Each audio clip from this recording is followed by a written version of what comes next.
À la page 8 de vos notes de cours, vous avez une carte du réseau hydrographique de l'Amérique du Nord. Le réseau hydrographique représente les rivières, les fleuves, les lacs principaux partout sur le territoire.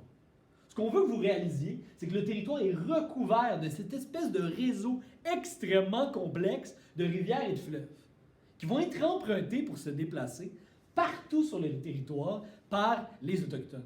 Les Autochtones n'ont pas besoin de construire de routes. Pourquoi? Parce qu'ils ont des routes naturelles, les rivières.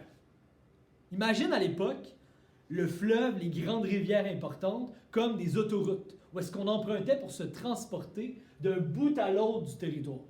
Un seul petit problème, c'est quand l'hiver arrivait, là, le réseau pour se déplacer était bloqué. On ne pouvait plus l'emprunter. Donc, il fallait adapter son moyen de transport selon les conditions, mais aussi selon la période de l'année où est-ce que tu allais te déplacer. On allait donc utiliser plusieurs types de moyens de déplacement, de moyens de transport. Le principal moyen de déplacement, c'est bien sûr le fameux canot. Les canots, on pouvait les faire en bois, on pouvait aussi les faire en écorce. Et c'était très pratique pour transporter beaucoup de choses sur des longues distances.